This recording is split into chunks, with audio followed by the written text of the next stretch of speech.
안녕하세요. 미국 항노화 전문의 골전결자 윤용현입니다. 오늘은 허리 염좌와 디스크에 대해서 한번 이야기를 해보려고 해요. 이 기능학과 영양에 대해 이야기를 하다가 드디어 오랜만에 정형외과 의사로서 이야기를 하는 것 같아요. 허리 염좌, 디스크 가장 큰 차이가 뭘까요? 염좌는 좀 시간이 지나면서 좋아지지만 디스크는 대부분 좋아지지 않고 악화가 된다, 이런 특징들이 있고요. 염좌라고 했을 때 염좌가 어떤 의미일지 한 번이라도 좀 곰곰이 고민을 해보신 분들이 있을까요?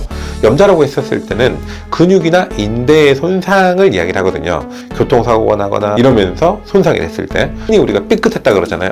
삐끗해서 왔어요. 근데 담 들렸다고 하는 게 사실은 예전에는 그냥 담 들렸다고 패스 붙였잖아요. 근데 사실은 신경이 눌린 거예요. 과학적으로 다 증명이 되고 있거든요. 슈페리어 클루니얼 너브라 그래서 상둔근 신경 이렇게 이제 표현하기도 하고요. 여러 가지 클루니얼 너브, 엉덩이 궁지 신경 이렇게도 표현하기도 해요. 이런 슈페리어 클루니얼 너브와 그리고 미들 클루니얼 너브, 인페리어 클루니얼 너브 눌렸을 때 환자가 못 움직여요. 그 부분에서 예전에는 급성 디스크라고도 하고 여러 가지 이야기를 하기도 하고 했지만 사실 주사만 한 번 주고도 좋아진 경우가 있어요. 이때 자가로 검진하는 방법이 있다면 어떻게 해요? 내 뼈가 이렇게 허리 쪽에 있잖아요. 허리 아래쪽에서 골반뼈가 있으면 골반뼈 아래서 안쪽에서부터 바깥쪽으로 쭉 만져보세요. 그러면 동글동글한 게 만져지고 그 부분을 누르면 아프다. 가운데 라인부터 7에서 9cm 정도 되거든요. 그 부분이 아프다. 그러면 나는 디스크보다는 신경이 눌린 거구나, 이렇게 생각을 하시면 돼요. 그 부분만 치료를 해줘도 좋아지는 경우가 많습니다. 다시 돌아가서 염좌 같은 경우에는요, 단지 근육이 눌리거나 단지 근육이 좀 손상이 되거나 단지 인대가 손상이 됐을 때 대부분 2-3일 정도 기본적인 치료를 하면 좋아져요. 디스크 같은 경우에도 보통은 어느 정도 시간이 지나면 좋아진다라고 되어 있어요. 시리학스 책에도 나와 있고 정형외과 책에도 나와 있고 어느 정도 시간이 지나면 좋아진다라고 되어 있는데, 디스크는 항상 재발을 하죠. 왜? 주변을 잡고 있는 인대와 근육이 튼튼하지 못해가지고 다시 탈출을 하게 되거든요. 이 부분에서 염좌라고 너무 단순히 방치를 해가지고 디스크로 될 수도 있거든요. 디스크 같은 경우에는 우리가 꼭 알아야 될 게 요통도 있지만요, 요통 외에도 힘이 빠지거나 아니면은 감각이 저린 것들이 있어요. 혹은 좀 감각이나 좀 찌릿찌릿한 것들, 그 다음에 아니면 좀 무딘 것들이 나타나요. 특히 신경의 방향에 따라서 여기가 그래요, 여기가 그래요, 여기가 그래요. 다리 같은 경우에도 엉덩이 있는 데가 그래요, 아니면 바깥쪽이 그래요, 이런 것들이 있어요. 디스크에서는 그런 것들이 나타나는데 염좌에서는 그런 부분들이 잘 나타나진 않아요. 아까와 같이 엉덩이 있는데 만져지는 게 있잖아요. 그때는 엉덩이까지 저린 게 나타날 수 있어요. 왜? 신경이니까. 같은 신경이 같은 곳을 지배를 하다 보니까 나타나는 현상이거든요. 염좌에서는 어떻게 돼요? 움직이는 것도 안 되고 뭐도 안 되고 하지만 저린 건 없어요. 저린 거 외에도 힘이 빠지는 게 없어요. 병원에 오게 되면은 저희가 근력 검사를 하고, 그 다음에 감각에 대한 검사를 하고, 그 다음에 망치 같은 걸 두드려 보고 반응이 어떻게 나타나는지를 봐요.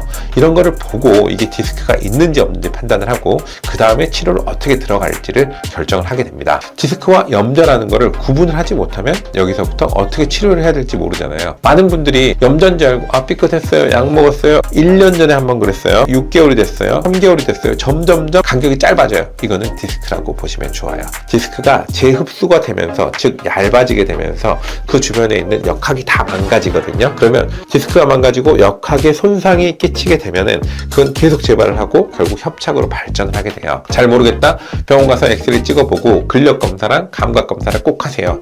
그렇지만 염좌 같은 경우에는 쭉 지나가게 되죠. 저희 병원에 오시게 되면 제가 항상 체크를 하는 게 언제부터 발생을 했는지, 이게 첫 번째 건지 두 번째 건지, 이전에도 여러 번 있었는지를 판단을 하고요. 근력이 떨어지지 않고 감각이 괜찮다. 그 감각이 괜찮다는 게 내가 괜찮은 게 아니에요. 다 만져봐야 돼요. 실제로 손으로 이렇게 쭉 대보고 이 부분에 감각 괜찮으세요? 먹먹한 거 없어요? 이런 것들 다 체크를 해야 됩니다. 근력 같은 경우에도 각 신경마다 체크하는 것들이 있어요. 고관절을 쭉 들었을 때, 그 다음에 무릎을 펼 때, 그 다음에 무릎을 구부릴 때, 발가락에 힘 빠졌는지 다 체크하는 양식들이 있거든요. 신경학적 검진이라고 해서 이 신경학적 검진에서 패스를 해야만 이거는 염좌라고 볼 수가 있고요. 신경학적 검진에서 패스를 못하고 힘이 떨어져 있다? 디스크일 가능성이 높죠. 반대로 양쪽이 다 떨어져 있어요. 그러면 만성 피로일드나 혹은 영양 결핍일드도 있을 수가 있기 때문에 이런 부분들을 잘 감별을 할 수 있는 의사에게 가서 확인을 하고 치료를 하시는 게 필요해요. 염좌와 디스크 굉장히 밀접하다고 그랬어요. 왜? 인대가 손상이 되고 근육이 손상이 되고 디스크로 발전할 수가 있어요. 염좌와 디스크를 구분하는 게 굉장히 중요한데, 이걸 어떻게 구분한다? 힘이 빠졌나? 감각이 떨어졌나? 혹은 저린 느낌이 있는지 이거를 내가 판단하지 말고 꼭 의료진과 확인을 해서 판단을 하는 게 좋고요. 근데 멀리 계시는 분들 있잖아요. 좀 섬에 계시거나 아니면 병원에 접근성이 안 좋거나 아니면 뭐 경제적으로 좀 여러 가지 힘들거나 그럴 때는 자가로 어떻게 다리인 데서부터 쭉 끝까지 한번 만져보시고요. 그 다음에 안쪽에서부터 쭉 끝까지 한번 만져보세요. 그러면 바깥쪽으로 나오는 디스크 타입은 어느 정도 좀 감각신경을 누르는 타입은 좀 구분할 수 있을 거고요. 터벅터벅 걷는다? 힘이 빠졌을 가능성이 높아요. 환자들이 잘 인지를 못해요. 저린 거는 너무 아프다고 환자들 많이 오시는데요. 힘 빠진 거는 정말 인지를 잘 못하시거든요. 이 힘 빠진 것들이 있었을 때 저는 훨씬 더 많은 환자들이 나중에 문제가 생기는 것들을 봅니다. 아프실 때는 절대 참지 말고 꼭 병원을 방문하시는 게 좋고 자가로 검진하는 방법들을 꼭 익히고 계시면 좋을 것 같습니다. 지금까지 제가 알려드린 정보가 도움이 됐다면 좋아요, 구독, 알림 설정 눌러주시고요. 지금까지 항노화 전문의 골정결자 윤용현이었습니다. 감사합니다.